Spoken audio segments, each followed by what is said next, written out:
Welcome back for another 6 Caillou challenge. This one's called Chessboard Squares Under Queen's Attack. The description here is pretty short, so I might as well just read it. For a given pair of A and B, consider those to be the dimensions of a chessboard A by B. Of course, a real chessboard is 8 by 8, but for this example, imagine it could be a variable size as depicted below. Now for each of the squares, imagine a queen standing on that square and compute the number of squares under the queen's attack. Add all the numbers you get for each of the A times B possible queen's positions and return it. So they give you some simple examples here. For a 2x2 board, the squares under attack would be 12, and for a 2x3, it turns out to be 26. And we'll look at this latter example because they have the illustration below. So with the 2x3 board, consider this. First, I should probably mention, I love chess. It's my favorite game. But if you're not familiar, queens move, they can move laterally across the entirety of the board. They can move vertically across the entirety of the board. And then they can move along the diagonals across the whole board. So it's a very, the most powerful piece on the board. And we don't have any other pieces on the board in this challenge, so we don't have to worry about any obstructions. So in a real game of chess, though, if there was a piece present, it could block some of the squares that were attacked by the queen. But they make it, this is a really simplified example that's appropriate for a 6 Caillou challenge. So you don't have to worry about any of that. But hopefully you can see that, look how they put the queen in the upper left, upper middle, upper right, lower left, lower middle, lower right. So you're kind of putting the queen in each position on whatever size board you have, and then for each one of those positions, calculate the number of squares that are being attacked. They're marked by red X's here. So you see how it had 4 here, it has 5 here, it has 4 here, and note these ones with 4, the queen can't get to this square, right? Because if it goes diagonally, it would hit a square below. Laterally, it doesn't get to that square. So I hope that's clear. You could look up basic chess piece movement if it's not. So anyway, if you add up all these numbers, 4, 5, 4, 4, 5, 4, the total is 26 squares. So that's how that makes sense. You could sketch out the 2x2 example as well and convince yourself that 12 is the right answer. Otherwise, well, they do list constraints. The dimensions of the board will not exceed 20. So, yeah, go ahead and pause the video. Come on back when you're ready, and I will start getting into it. I'm just going to do a little reorganizing here while I give you a chance to pause. If you've been with me, you know about my OCD. It's real. Okay. Now, so I'm going to model the idea of a board that takes variable dimensions as part of my solution here. We'll have I'll make a position class too. It's a really simple kind of data class that isn't strictly necessary for this example, but it just kind of plays it nice and reads well. And you'd likely have something like that if you were working on a real problem. But again, don't over-engineer, right? So with that said, let's start. Let's look at this from a high-level view. And imagine we had a board where you could do something like this. Board. Let's do board. And you pass it some dimensions, right? So you got A and B. They call it here chessboard. I'd prefer, let's call it num rows. There's no reason to be cryptic, right? Num calls, as in columns, number of rows, number of columns. Then you could do something like this, right? And you would make this theoretical board object. And then with that class, we could expose a method as part of the public interface to just get the number of attack squares for any given position on the board. So let's go ahead and start implementing the board. say public board, or it's a class. We'll say public class board. I could say I'll make a constructor for it, int num rows and num calls, because we got to size the board appropriately. And then you can imagine public int, call it num rows. I'll use a property here. And you can imagine it would be the same for the number of columns. You could num calls or columns, whatever you want to call it.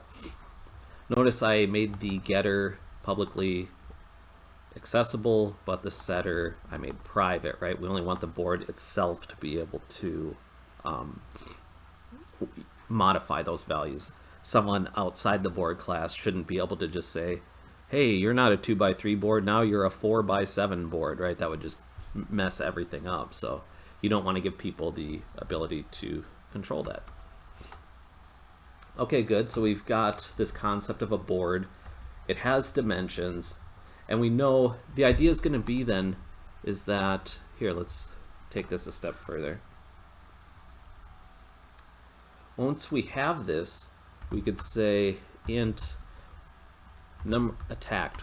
This would just be the total number of squares that are under attack. It's this value that I'm going to sort of increment and build up to. And then once you have the board, you could do something like, maybe in this case I'll use row. Int row equals 0. Row is less than board num rows plus row. Basically, you're going to iterate over the entire board. Int call equals 0. Column is less than board num calls.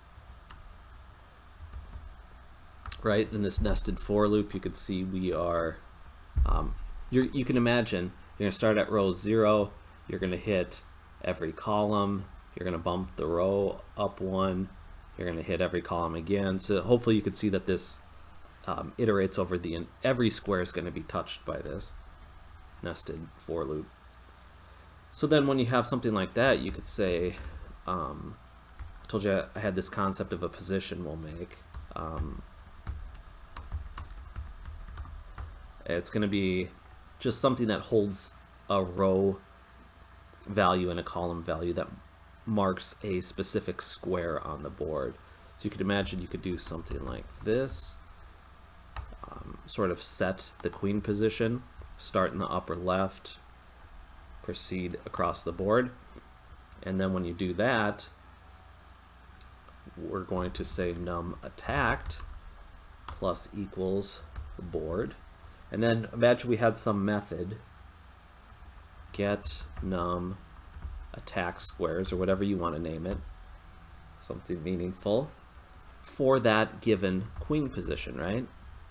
So at each step through this, we're saying, hey, put the queen at the current position, whatever the row column values are, and then you're going to increment this number attacked by the number of attack squares found for the queen at that given position, right? That looks exactly like what we see pictured over here on the left, right? And so after this for loop is done, you could imagine number of num attacked will have the total, so you could simply return num attacked. Pretty easy, right? You can see this at a high level. It's really simple given that you have a board and a position that works like this. And so we'll do that. I'm just going to copy that method name since it's part of the class here. So I'll say public int get number of attack squares, and it was given a position, right? I'll just use pause for short there. So how do we calculate the number of attack squares? I suppose real quick I can make the position public class position. Again, this isn't strictly necessary, so if you just want to pass row and column values into methods, you can. I like passing just one variable to methods when I can get away with it, 0 or 1 parameter.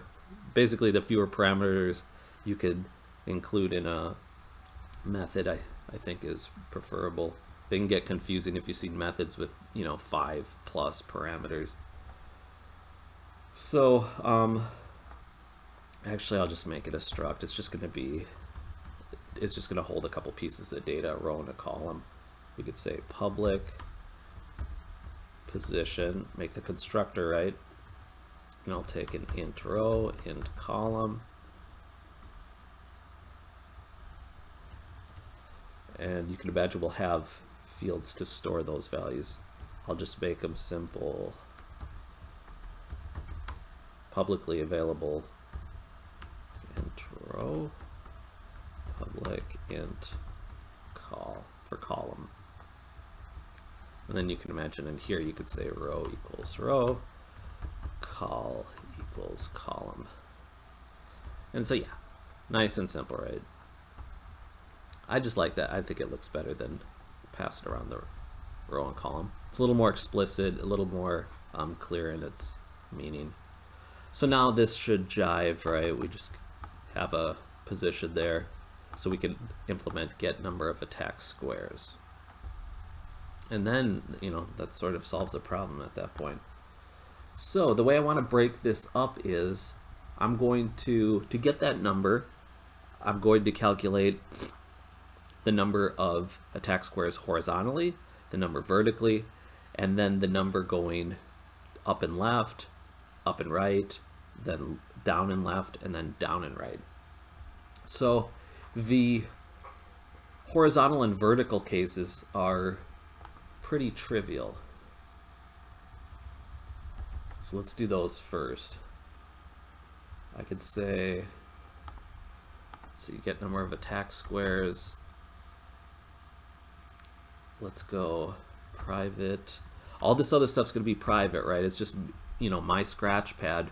I'm keeping the public interface of this nice and simple.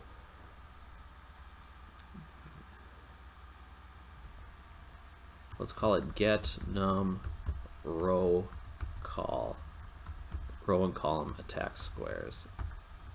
By row and column, I mean sort of horizontal and vertical, non-diagonal is what I mean there. And then I'm just going to use a Boolean here to denote whether we're talking about a row or a column.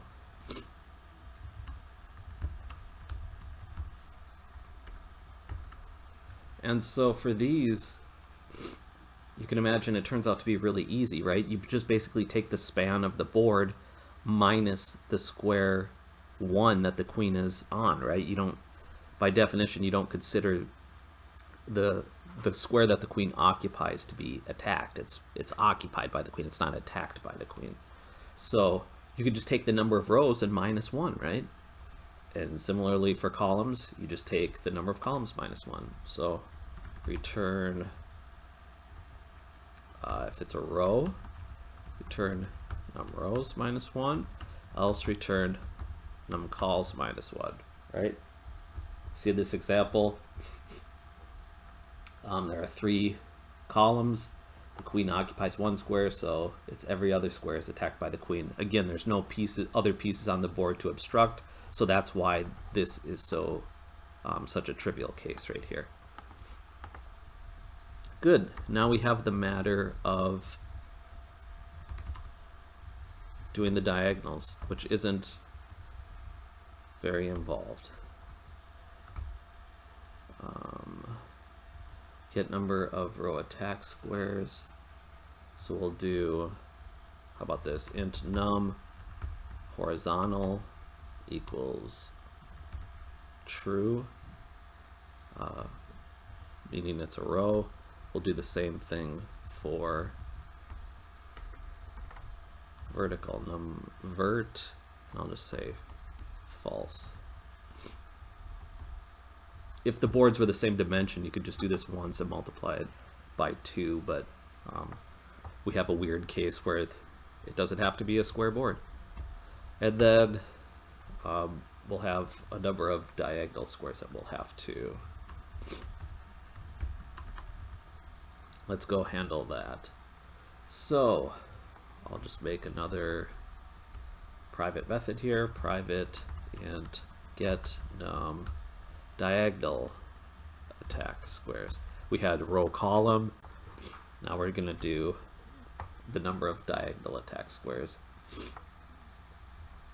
And we're going to need a position to work with to even begin to solve that. Okay. So I'm going to break this up into 4 parts.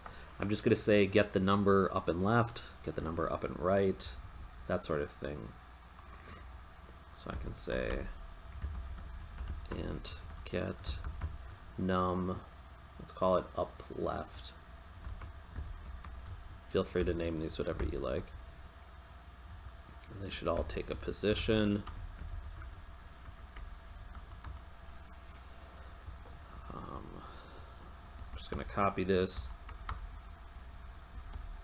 We'll make an upper right.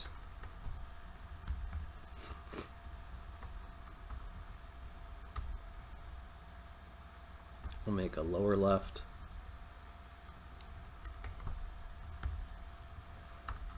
And we'll make a lower right.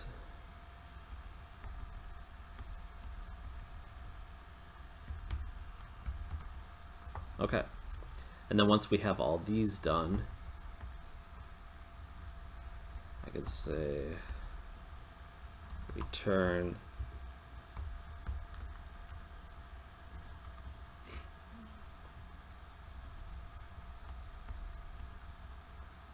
we just add all the results together, right? Oops.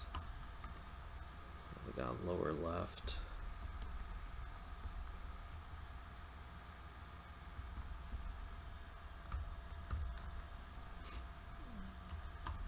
And then finally lower right.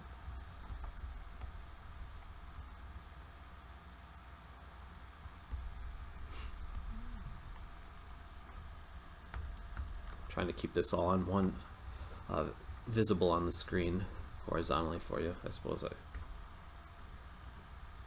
that should be fine. Okay, so now to think about a simple way of how to do each of these diagonals, I'll draw a little diagram. Actually, I have one. I'll just copy in here. It's not instructive to watch me type it out, but let me show you what I mean. So consider this as a board. You can see it's a 4x5 board here. What I'm trying to show is that in each of these brackets, right, they represent a square of the board.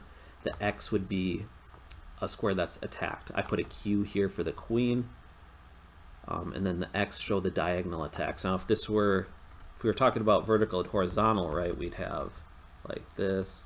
Oops. You'd put all the X's in, but I didn't do that because those cases were so trivial. I want to focus on the diagonals, so I'll get rid of those. And I just want to give you a clear way to see how you might get this value. Now, basically you want to see how many squares to the left you have and how many squares above. I'm talking about going upper left right now. And you can see it's constrained to the minimum of those two values, right? This isn't so great because it's 1 and 1. There's one column and one row above. So the answer is 1, but we can see when we go lower right, that won't be the case. So for going upper right, it's a little bit different, right? You see you have a possible 3 squares to the right. If the board were taller, it could keep going up, right? But it's kind of constrained by the number of rows above you have. So we could see, okay, there's only going to be 1 square. Even though you had the provisions, so to speak, to keep going on this side, you ran out of board, so there's only 1. Similarly, lower left, it's just like upper left, I'm sorry. You can see you have 1 space to the left. In this case, you have 2 going down. but it's sort of like we hit with upper right, where we just ran out of going left. We hit the edge of the board here. If we had another column on the left, we could have had another attack square. And then going lower right, you could see that you got 3 squares here, you only got 2 rows. So in each case, right, if you want to generalize this, it's the minimum of those 2 values, right? The number of rows you have to work with and the number of columns you have to work with. It's whatever's the lower of the 2, so we can use math min to sort of work that out. Feel free to sketch any more if you want to see some examples. I highly recommend that in general while you're thinking through these problems. Just draw a little sketch. You know, you can really find out how to keep things simple and think about them clearly instead of trying to do what I call mental gymnastics, where you try to unpack all this stuff in your head. And it could be a lot sometimes if you're trying to do too much in your head at once. Just make a little sketch. It's nice. So that said, let's implement these 4, and I think that'll bring us home. So we got number of upper left.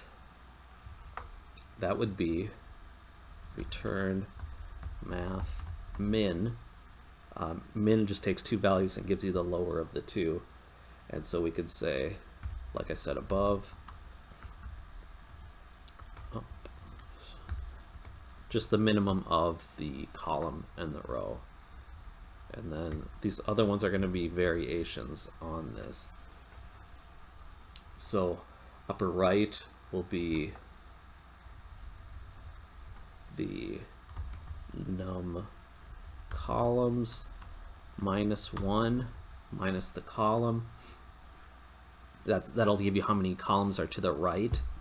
And then position row is fine for upper right. Then we're going to do lower left. For the lower left squares, it'll be the column minus the num rows minus 1. And then for the number of lower right, it'll be num cols minus 1,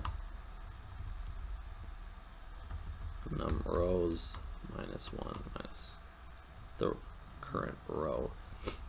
And just like I said, use your diagram if those method implementations don't make sense to you. You can see that the number of columns is 5, right? So if I want to know how many, consider this queen at position 1, 1, right?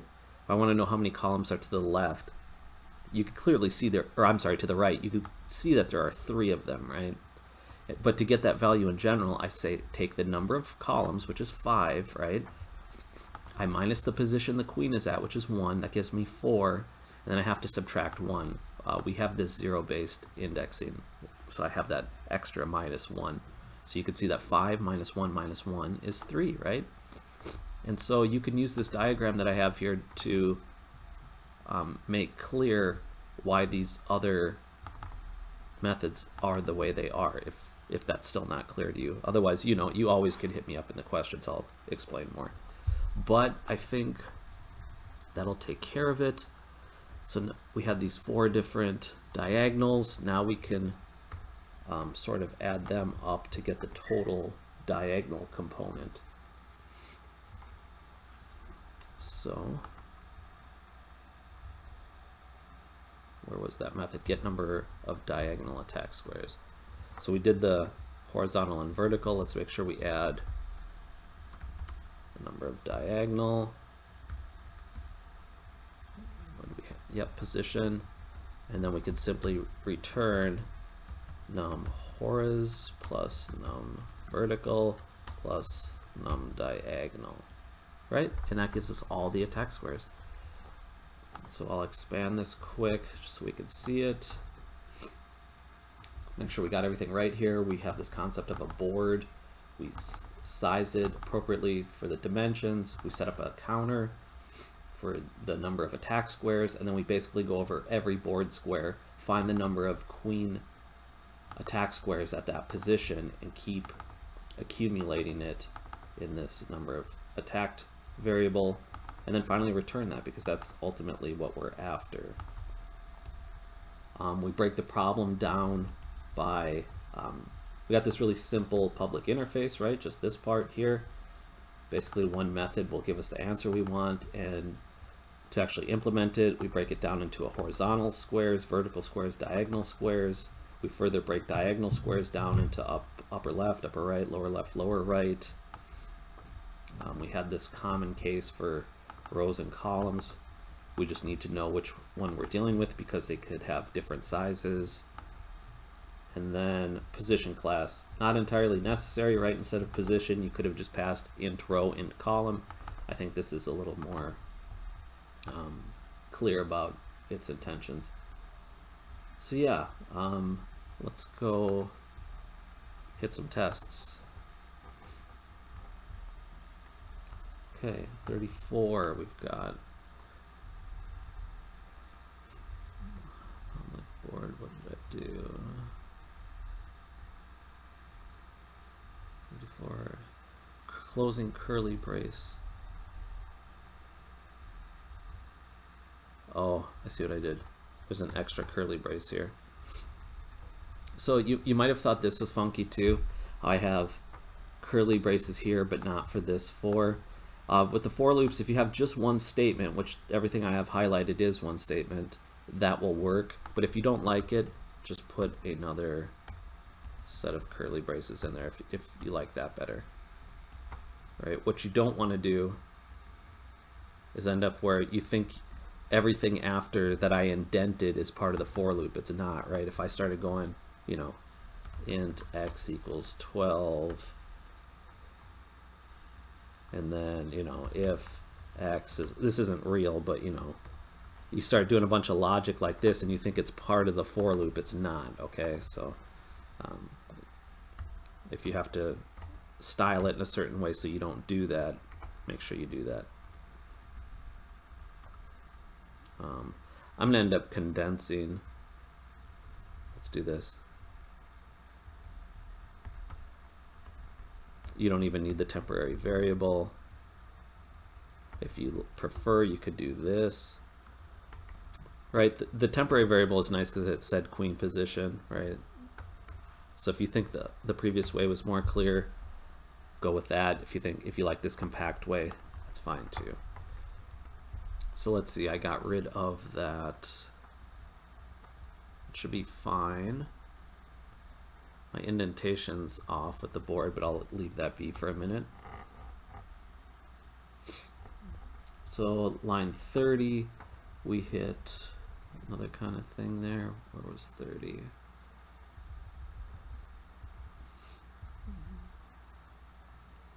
Board. Oh, yeah, I see what I did.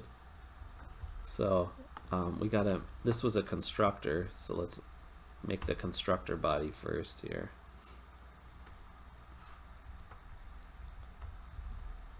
Sorry about that. Num rows equals num rows. Num calls equals num calls.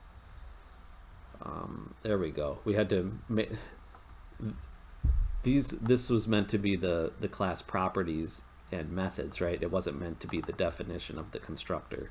So sorry about that. The constructor just needs to initialize the board size. Excuse me. So that's fine. Hit test. Error 36. Oh wow, I don't know why I had return in there. Sheesh.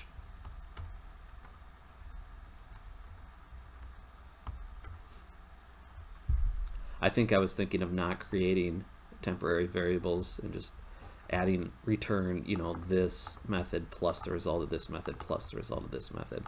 Got a little bit crossed there. Okay, we're good. Okay, nice. So that'll do it. Let me make sure everything looks okay. Maybe I'll leave my comment in there too. Might be helpful to somebody. You know what? Nah. Okay. Yeah, just scan it, make sure I don't have any print statements I have to get rid of. I think that's good for me for submission. Go ahead and collect those points. Closing in on 1500, it looks like. That's pretty awesome. And then, yeah, go over the other solutions and see what else you can learn.